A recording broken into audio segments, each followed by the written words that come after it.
우리는 지난 주간 함께 묵상했습니다. 도피성 제도를 묵상했을 뿐만 아니라 제가 카톡을 통해서 여러분에게 저의 나눔을 전해드렸습니다. 그래서 오늘 다시 한번 묵상하시겠습니다만, 여호수아서 전체는 말이죠, 그 절반이 전쟁의 이야기입니다. 정복 전쟁의 이야기죠. 그리고 또 그 나머지 절반이 그 차지한 땅을 분배하는 내용입니다. 굉장히 중요합니다, 여러분. 전쟁은 우리의 구원과 관련된 것이요, 그 땅을 나누는 것은 우리의 분배인데요, 그것은 우리 인류 역사를 끊임없이 바꿔온 그 분배 정의를 말하는 것입니다. 그런데 그 분배를 실천하고 끝난 게 아니에요. 이스라엘이 말이죠, 이제 하나님의 약속의 땅에 들어왔어요. 그래서 전쟁을 했어요. 반절이 그 부분이라고 말씀드렸어요. 그리고 이제 반절이 나눔이에요. 그리고 이제 우리가 묵상할 남은 부분은 조금이에요. 그것은 두세 장, 여호수아의 마지막 고별사 내지는 유언과 같은 이스라엘 민족을 향한 당부의 말씀입니다. 그것이 두세 장 남아있어요. 동편으로 돌려보내는 것과, 그리고 마지막 두 장은 정말 여호수아의 설교 비슷한 것이죠. 그런데 그 간단한 여호수아의 구조 속에서 오늘 20장이 마치 산봉우리처럼 우뚝 솟아 있습니다. 모든 율법에 대한 설명도 없고요, 강조도 없습니다. 그런데 20장 도피성에 관련된, 우리가 너무나 잘 아는 그 말씀이 너무 중요한 것이죠. 이제 그들이 그 땅을 차지한 것과 나눈 것과 상관없이 그들이 그 땅에서 어떻게 사느냐의 문제가 있는 거예요. 여러분, 우리가 홍해를 건너는 것 중요합니다. 여러분, 우리가 구원을 받는 것 중요합니다. 교회에서 한 자리를 차지하는 것 중요합니다. 교회에서 내가 어떤 역할을 감당하는 것 중요하죠. 근데 더 중요한 게 있습니다. 사실 거기까지는 시작에 불과한 것입니다. 더 중요한 것은 그 땅을 정복하고 나눈 목적이 뭐냐는 것입니다. 그것은 그리스도인으로 사는 것입니다. 그 가나안 땅에서 어떠한 삶을 사느냐가 우리에게 가장 중요한 겁니다. 사실 교회에 출석했다는 것과, 그리고 우리가 교회에서 한 몫을 감당하는 것 가지고 우리의 구원이 확정되지 않습니다. 이스라엘의 역사를 한번 돌아보십시오. 이스라엘의 역사는 계속 하나님의 반역과 돌이킴의 반복의 역사입니다.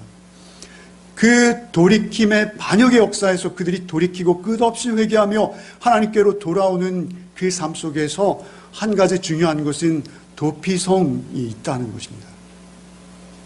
그 도피성을 통해서 우리는 그곳에서 하나님 백성 된 삶을 살 수 있다는 것이에요. 그래서 그 도피성을 세워라 라는 말씀을 여호수아 전체를 통해서 가장 중요한 위치에 우리에게 묵상하도록 이렇게 하신 거예요. 이것은 그냥 어느 날 갑자기 술쑥 나온 것이 아니라 이미 여호와 하나님께서 민수기에서 모세를 통해서 오늘 우리가 묵상하는 여호수아서 20장보다 훨씬 더 많은 분량, 그리고 구체적으로 언급하신 바 있습니다. 그리고 또다시 신명기 19장에서 다시 말씀하세요. 그리고 오늘 말씀하세요. 사실 도피성에 관한 규례는 오늘 말씀의 분량이 오히려 가장 적다고 봐야 할 것입니다. 그런데도 이 도피성은 이제 그들의 삶 속에 실제가 되어진 거예요. 실제가 되어져서 그 도피성이 그들의 삶의 중심에 서야 하는 것이죠.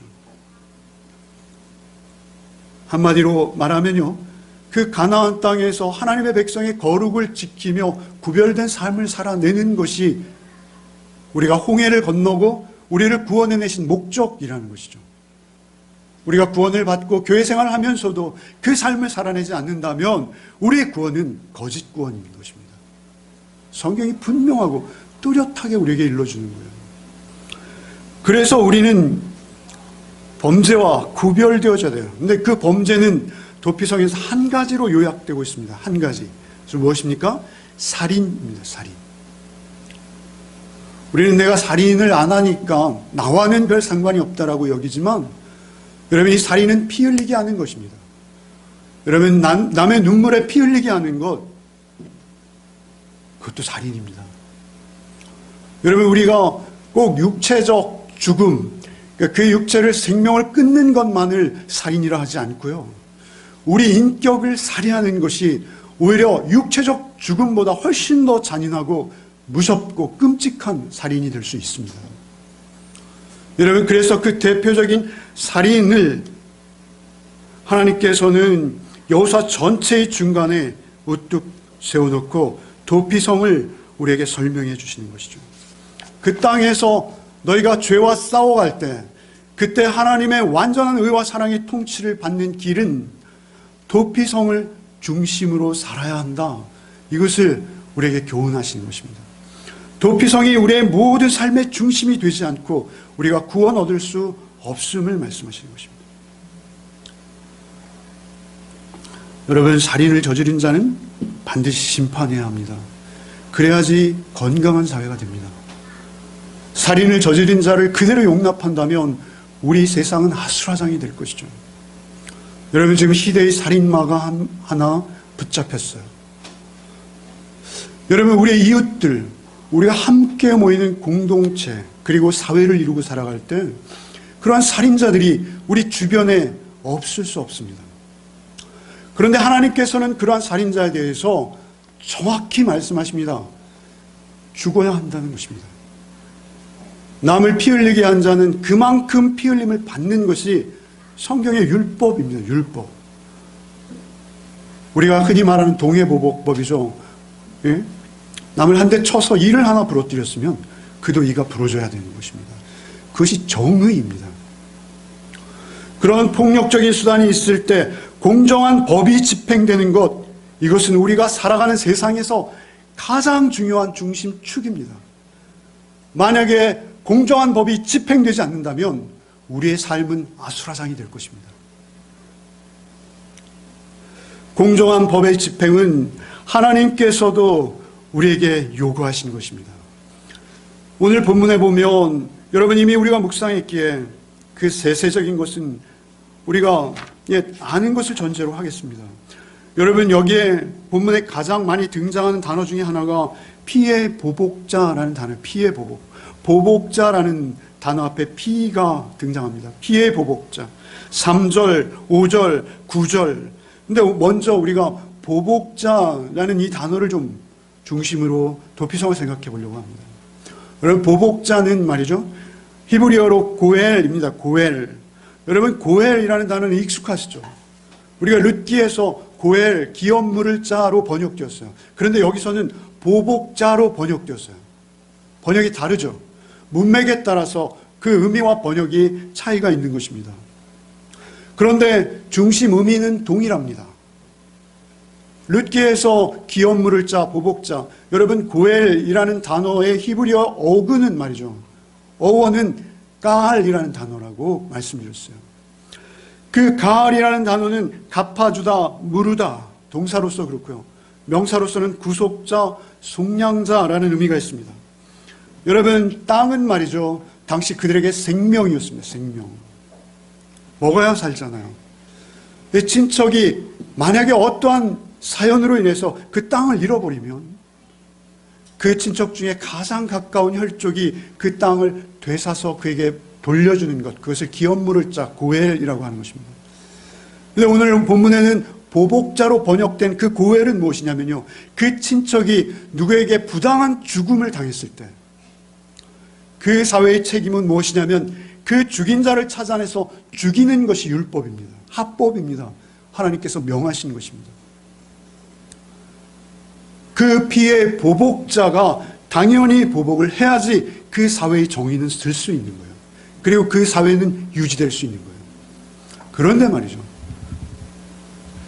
그 살인이 말이죠, 의도하지 않은 살인이나 계획적이지 않은 살인 또는 부지 중에 일어난 살인일 수가 있다는 것입니다. 여러분, 제가 앞에서 인격 살해가 육체적인 살해보다 더 무섭고 중하다 이렇게 말씀을 드렸지 않습니까? 그런데 사실은 우리가 그것을 알고 모르고 행한다는 것입니다. 때로는 모르고 우리는 남에게 돌을 던집니다. 여러분, 신명기에 보면 그 피해 살인자를 규정할 때 도피성에 들어갈 수 있는 자들은 누구인지 세세하게 이루고 있어요. 도끼질을 하다가 도끼 날이 빠져나가서 누구를 상해해서 죽음에 이르게 했을 때, 돌을 던졌는데 그것이 피치 않게 의도하지 않은 자에게만 죽었을 때, 또는 누구를 밀쳤는데 말이죠, 그가 낭떠러지 떨어져 죽었을 때 말이죠. 그럴 때 그것이 의도되지 않았을 때는 억울하지 않습니까? 그때 그는 자신을 변호할 권리가 있는 거예요. 그래서 그 변호할 권리를 위해서 도피성을 향해서 달려가는 것이죠. 제가 인터넷을 보다가 오늘 너무 재미없고 딱딱하고 지루해서 그림을 한 장 여러분에게 보여드리려고 합니다. 잘 나타나 있죠? 그렇게 도피성을 향해서 그는 달려가야 하는 것이고요. 그때 장로들은 그 방어권을 충분히 보장하면서 그의 고백을 들어줘야 합니다. 그리고 그의 고백을 들어주고 그것을 정확히 판단해서 그를 보호할 것인지, 또는 그를 재판에 넘길 것인지, 그리고 재판이 행해지면 재판의 결과에 따라서 그에게 집행해야 하는 것이죠. 그것이 사회 정의입니다. 6절이 근데 우리에게 교훈하는 바가 있다는 것이죠. 6절 말씀 한번 다 같이 읽겠습니다.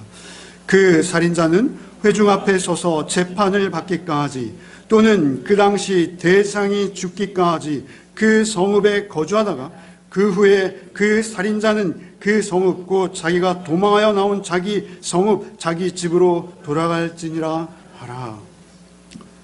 어떤 사람이 실수로 사람을 살인하고 도피성 성문에 도달하면 여러 절차를 밟는 거예요. 그냥 다 받는 것은 아니에요. 그의 진정성과 그 사실을 말이죠, 장로의 귀에 들려줘야 돼요. 그리고 그가 보호받을 수 있을 때 그가 그 성에서 보호되는데요. 근데 놀라운 것은 조금 우리의 상식으로 이해가 되지 않는 한 대목이 있어요. 그것은 무엇이냐면, 그 대제사장이 죽으면 그를 자유를 찾아 고향으로 돌아가게 하는 거예요. 여러분, 고의가 아닐지라도요, 여러분, 누군가 내 자녀를 죽인다든지 내 부인을 죽인다든지 그랬을 때 우리가 그 사람을 보면 화가 나지 않겠어요? 그죠? 그리고 당연히 피를 물을 수 있도록 되어 있기 때문에 죽이려는 시도를 충분히 할 수 있는 소지가 있습니다. 그래서 그 성에 보호하는 것이죠. 그러나 대제사장이 죽으면 그가 나갈 수 있다는 거예요. 이거 무슨 의미가 있을까요? 이 대제사장의 죽음과 부지 중에 살인한 자의 신분의 변화 사이에 어떤 관계가 있다는 것입니다. 요즘 구약의 대제사장이 누구를 예표하고 있는지 살펴볼 때만 우리는 그 해답을 얻을 수 있습니다. 대제사장의 죽음은 그 직무를 계승할 새로운 사람의 등장을 의미하는 것입니다. 그 새로운 시대의 도래를 뜻하는 것이죠. 도피성에 머물던 부지중 살인한 그 살인자가 자유를 찾는 일은 새로운 시대 회복의 은혜가 주어짐으로 그가 자유케 될 것이다 라는 것을 예표하고 있는 거예요. 여러분, 제가 계시의 점진성이라는 어떤 신약의 그 논리를 여러 번 설명드린 적이 있어요. 여러분, 희미한 어떤 사건들이 말이죠, 하나 예표하고 있는 게 성경에 굉장히 많아요. 근데 그 예표는 다 누구에게 향하고 있습니까? 우리 주 예수 그리스도를 향하고 있습니다. 그래서 이 대제사장의 죽음은 말이죠, 그것은 바로 예수 그리스도의 대속의 은혜를 말하고 있는 거예요. 여러분, 좋은 일의 대제사장으로 예수께서 오셨다 하시죠. 히브리서 9장 11절, 그리스도는 장래 좋은 일의 대제사장으로 오사. 예수께서 오실 것을 이사야서는 61장에 이렇게 예언합니다. 이사야가 예언키는 예수께서 메시아께서 오시면 메시아께서 이렇게 말씀하신다는 거예요. 이사야서 61장 1절 이하의 말씀, 주 여호와의 영이 내게 내리셨으니 이는 여호와께서 내게 기름을 부으사 가난한 자에게 아름다운 소식을 전하게 하려 하심이라. 나를 보내사 마음이 상한 자를 고치며 포로된 자에게 자유를, 갇힌 자에게 노임을 선포하며 여호와의 은혜의 해와 우리 하나님 보복의 날을 선포하여 모든 슬픈 자를 위로하되, 이렇게 말씀하세요. 그렇게 예언되어진 주 예수 그리스도께서 오셔서 이사야의 예언대로 누가복음 4장에 당신 스스로를 이루시면서 18절 이하에 이렇게 말씀하세요. 주의 성령이 내게 임하셨으니 이는 가난한 자에게 복음을 전하게 하시려고 내게 기름을 부으시고 나를 보내사 포로된 자에게 자유를, 눈먼 자에게 다시 보게 함을 전파하며 눌린 자를 자유케 하고 주의 은혜를 전파하게 하려 하심이라 하였더라. 도피성 제도에 나타난 부지 중에 살인한 자, 그의 해방은 그리스도께서 죄인들을 구원하시기 위해서 이 땅에 오실 것을 예고하는 것입니다. 여러분, 우리가 부지 중에 살인했을 때 말이죠, 우리의 의지와 무관하게 범죄한 그들이 살아날 길이 없다는 거예요. 여러분, 그의 눈에 피눈물 나게 했으면 역시 나도 동일한 피눈물을 흘려야 되는 것이요. 또한 성경에서 그 범죄는 말이죠, 곧 지옥을 의미하는 것입니다. 그 심각한 상황에서 우리가 살아날 길이 없을 때 우리 여호와 하나님, 그의 아들 우리 주 예수 그리스도의 사랑과 자비를 기대하며 그 앞에 부복하는 길 외에 우리가 살 수 있는 길이 없다는 것입니다. 죽을 수밖에 없는 우리도 주께서는 살리실 수 있는 능력이 있으시다는 것입니다. 그의 죽음으로 말이죠, 영원한 대제사장 되신 예수의 죽음으로만 우리는 살 수 있는 거예요. 그래서 우리는 도피성을 향해 달리는 것입니다. 수많은 죄인들에게 참으로 한량없는 은혜를 주셔서 그 절망적인 죽음의 운명 가운데 우리에게 손을 내미시는 예수 그리스도, 우리의 영원한 대제사장, 그분을 우리에게 일러주시는 거예요.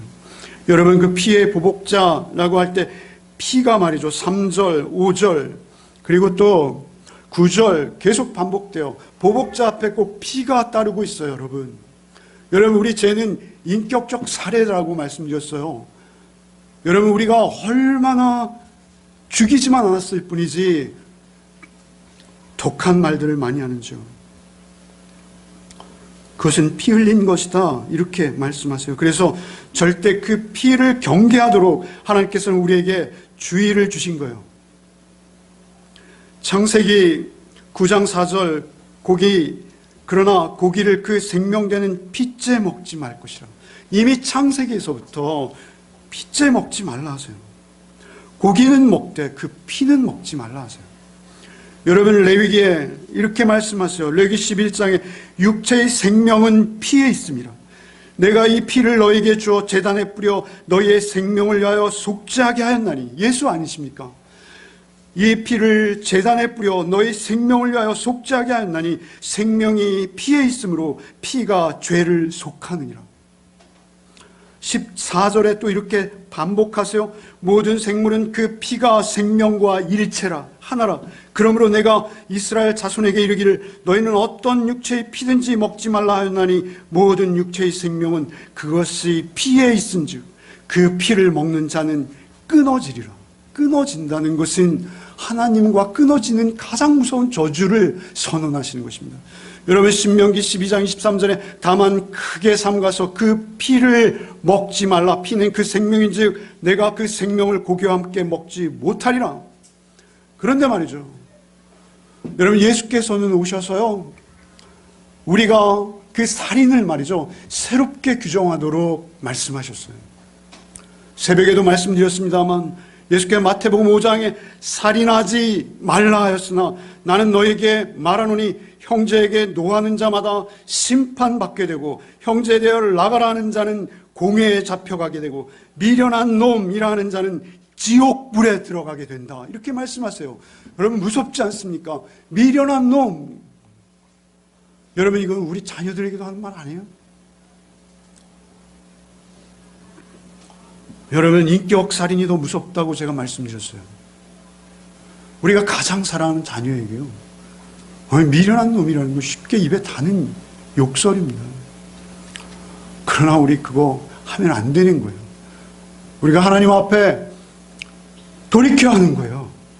할 수는 있으나 그때마다 우리의 도피성 대신 예수 그리스도를 바라보며 돌이키지 않으면 안 되는 거예요. 여러분, 우린 너무나 쉽게 돌을 던집니다. 저주의 언어들을 쏟아냅니다. 여러분, 요즘 정치 상황을 좀 보십시오. 도저히 있을 수 없는 일입니다. 여러분, 전직 법무부 차관이 말이죠, 정말 입에 담기도 힘든 범죄를 해서 그 비디오가 생생하게 시중에 유포되어서 2만 개, 3만 개가 떠 있다고 해요. 저는 본 적이 없습니다. 그런데 그는 그 일로 아무 정죄도 받지 않습니다. 그런가 하면 새로운 법무부 장관을 좀 보십시오. 새로운 법무부 장관은 본인의 죄가 아닙니다. 본인은 털어야 털 것이 없으니까 심지어 그 가족, 그 부인과 그 자녀들 말이죠. 그 고등학생 말이죠. 그 여고생의 일기장과 그 핸드폰을 압수하고 말이죠. 그 집에서 11시간을 버팁니다. 8시간 조사했다고 하죠. 어제는 11시간을 조사했다고 합니다. 뚜렷한 범죄 혐의도 밝혀지지 않았습니다. 이것은 사법살인이에요, 제가 보기에. 우리 사회에는 그러한 살인들이 사회적으로도 행해지고요, 우리 개인의 삶 속에서도 행해집니다.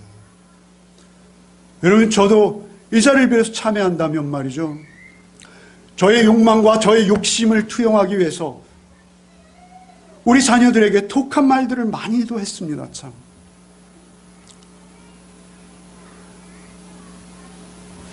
그러한 일을 우리가 범했을 때 안 범할 수는 없습니다. 중요한 것은 그것을 범한 것이 중요한 것이 아닙니다. 정치권에 있는 어떠한 분도 또는 우리의 삶 속에서 저지른 어떠한 죄악도 우리가 도피성으로 향해야 합니다. 도피성, 그곳에서 우리는 은혜를 얻을 수 있습니다. 도피성에서는 우리가 평화롭게 공존하는 방법을 찾을 수 있습니다. 도피성에는 우리의 평안이 있고 우리의 생명이 있습니다. 예수께서 흘리신 대제사장의 죽음을 통해서 우리가 은혜를 얻고 우리가 용서함을 받고 죄사함을 얻고 우리가 다시 평안 가운데 회복되어지는 역사가 있는 유일한 그것이 도피성인 것입니다. 십자가 그늘 및 나시기 원하는, 오늘 이 찬양을 하시더라고요. 오직 도피성 외에는 우리에게 생명을 회복할 수 있는 길이 없는 것입니다. 우리는 늘 하나님과 원수되어지기를 자청하는 때가 얼마나 많은지요. 여러분, 에베소 2장 13절 이하 이렇게 말씀하세요. 이제는 전에 멀리 있던 너희가 그리스도 예수 안에서 그의 피로 가까워졌느니라. 그는 우리의 화평이신지라. 둘로 하나를 만드사 원수된 것 곧 중간에 막힌 담을 자기 육체로 하시고 법조문으로 된 계명의 율법을 폐하셨으니 이는 이 둘로 자기 안에서 한 세 사람을 지어 화평하게 하시고 또 십자가로 이 둘로 한 몸으로 하나님과 화목하게 하려 하심이라. 원수된 것을 십자가로 소멸하시고.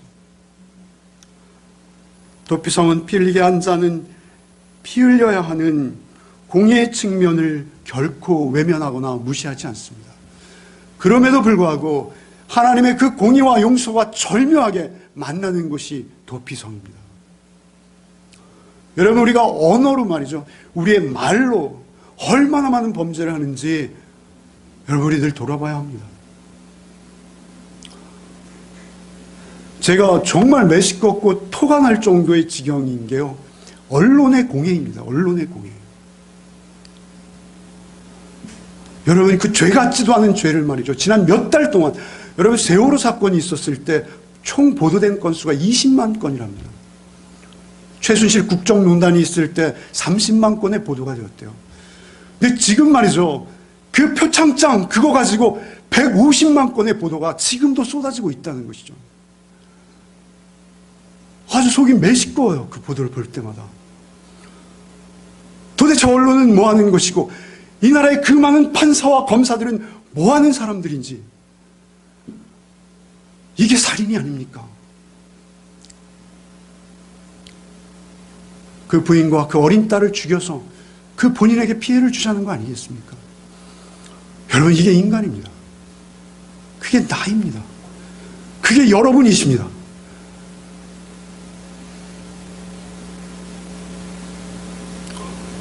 우리의 입을 조심해야 돼요. 특별히 우리 기독교인들은 더 삼가해야 합니다. 예수를 믿는다면 우리는 그럴 수 없는 거예요. 에베소 2장 16절 또 십자가로 이 둘을 한 몸으로 하나님과 화목하게 하려 하심이라. 원수된 것을 십자가로 소멸하시고 골로새 1장 20절 그의 십자가의 피로 화평을 이루사 만물 곧 땅에 있는 것이나 하늘에 있는 것이 그로 말미암아 자기와 화목하게 되기를 기뻐하십니다. 하나님 안에서, 도피성 안에서만 평안이 있고 화해가 있고 화평이 있습니다. 내가 잘못했다, 내가 강남 좌파라, 내가 우리 자녀들에게 잘못했다 말했지 않습니까? 말하고 있지 않습니까? 야, 나도 잘못했다. 남의 눈에 티는 보고 내 눈에 들보는 못 봤구나. 예수 안에서, 그 복음 안에서만 우리는 화평할 수 있습니다. 예수 안에서, 복음 안에서만 우리는 하나님의 의로운 나라를 세울 수 있고 그 의의 삶을 살아갈 수 있는 거예요, 여러분. 가나안 땅을 아무리 정복하고 그 땅을 공평하게 나누는 것까지 성공했을지라도 그 땅에서 하나님의 의의 통치와 사랑의 다스림이 없는 삶이라면 그것은 구원과 상관없는 것입니다. 여러분, 우리 기독교인들이 분별할 수 있어야 할 줄 압니다. 뿐만 아니라 우리의 삶 속에서 우리의 생명보다 더 귀하게 주의 말씀을 진리로 여기고 그 말씀에 순종하는 복이 여러분에게 있으셔야 할 줄 믿습니다. 여러분, 도피성 6개의 이름이 말이죠, 너무 저는 은혜가 돼요. 여러분, 도피성의 이름 하나하나는 예수 그리스도의 인격, 예수 그리스도의 성품, 예수 그리스도의 사역을 드러내고 있습니다. 여러분, 게데스, 제가 여기 이거 인쇄해서 뒤에 놔뒀습니다. 제가 사모님이 자꾸 인쇄해서 도피성 지도를 뒤에 놔두라는 거예요. 제가 안 가져가, 그거 안 해도 돼, 그랬더니 자꾸 하라는 거예요. 여러분, 가져가셔야 됩니다. 도피성이 어떻게 있습니까? 요단을 사이로 두고 이쪽에 하나 둘 셋, 이쪽에 하나 둘 셋 있습니다. 이 위에 게데스에서부터 이렇게 이름을 한번 살펴보겠습니다. 게데스라는 히브리어는요, 코데시라는 히브리어의 파생되었습니다. 여러분, 이 코데시는 우리가 잘 아는 구별하다, 거룩이란 단어예요. 거룩. 예수는 이 땅에 어떠한 인류로 존재했던 어떠한 인간과도 구별되어진 분이십니다. 그분은 완전히 죄가 없으신 분이십니다. 그분이 우리를 구원하시기 위해서, 우리를 구별하시기 위해서, 우리를 거룩으로 초청하시기 위해서 그분이 십자가를 지시고 피 흘리셨어요. 그래서 그분은 거룩이 되신 거예요. 그 십자가의 피 흘리심을 우리 보러 따라오라 하시는 것입니다. 게데스는 말이죠, 세상과 구별되어진 하나님의 백성을 말하는 거예요. 그리고 그 백성을 돌보시는 예수 그리스도의 성품을 말하는 거예요.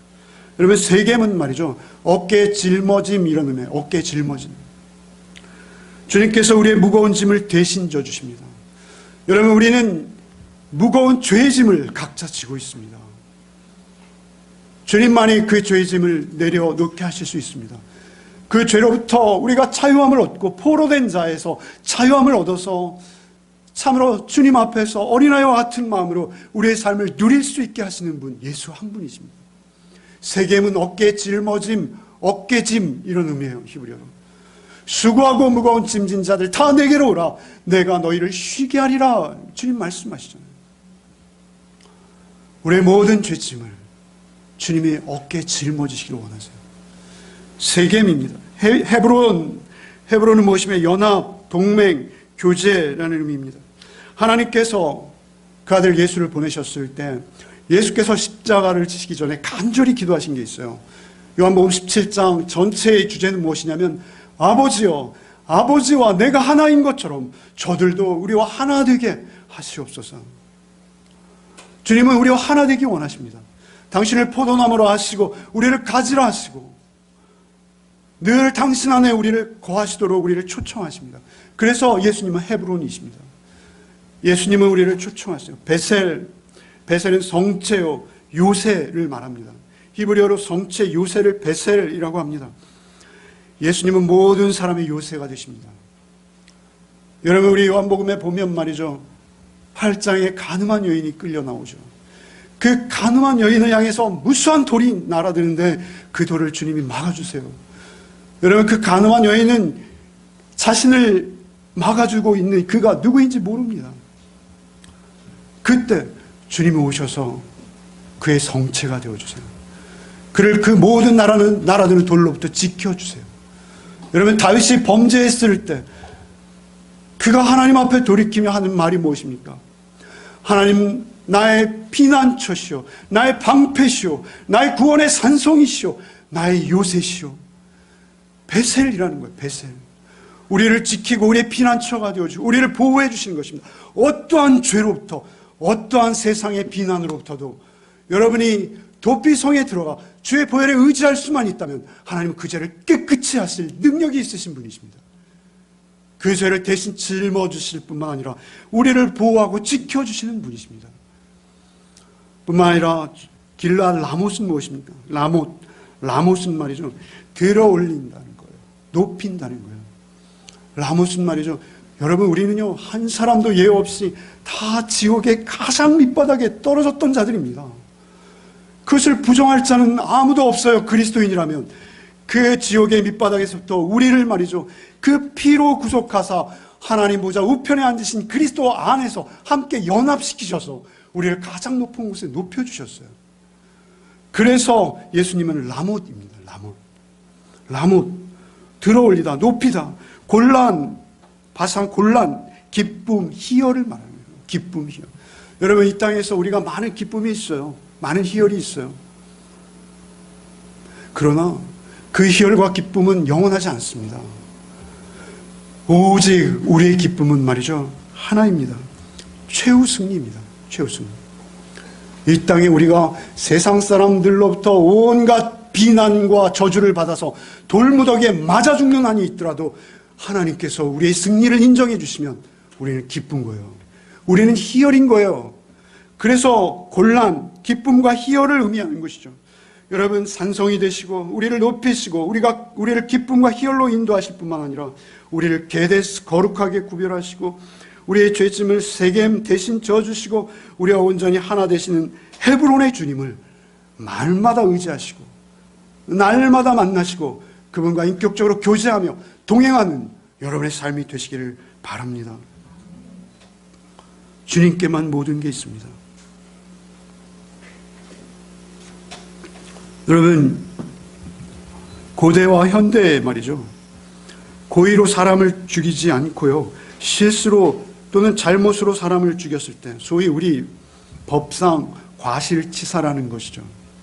운전을 한다든지 그런 일들이 비일비재하죠. 인류 역사 속에 있습니다. 그러나 고대법에서 이렇게 도피성과 같이 그들이 변호하고 그들이 살아갈 수 있는 은혜를 베푸는 법은 법학자들의 말에 의하면 찾아보기 쉽지 않다고 합니다. 간혹 눈에 띈다고 합니다.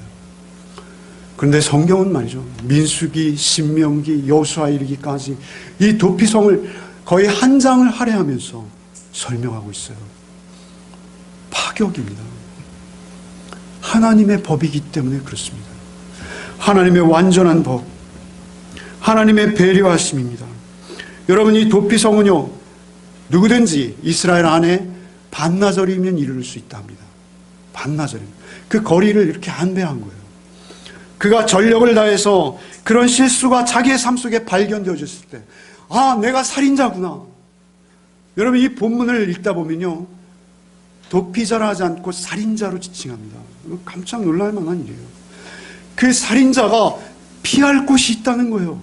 여러분이 누군가의 인격을 상해했을 때 여러분 피할 곳이 있다는 거예요. 그에게 사과하는 것도 중요하고요. 그리고 주님 앞에 나와 여러분 사죄하고 용서함 받는 것이 더욱 중요합니다.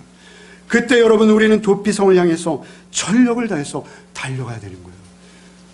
길을 잘못 들 일이 없어요. 여러분, 그때 당시 도피성은요, 갈림길이 있으면 반드시 도피성 주변에서는 도피성 쪽을 향하여 화살표 팻말을 꼽아 놓도록 유대인들 사이에 그렇게 되어 있다 해요. 그리고 그 팻말만큼은 참으로 그들이 지키고 보호했다는 것이죠. 여러분, 오늘날 교회가 그렇지 않습니까? 여러분, 우리나라 참 복받은 나라입니다. 여기에도 십자가, 저기에도 십자가가 있습니다. 그러나 여러분, 삼가하시고 조심하십시오. 잘못된 십자가가 얼마나 많은지요. 도피성인지 알고 들어갔는데 아닌 거예요, 여러분. 여러분, 우리 9절을 눈여겨볼 필요가 있습니다. 9절을 한번 같이 읽고 마치겠습니다. 9절 한번 읽겠습니다. 함께 읽겠습니다.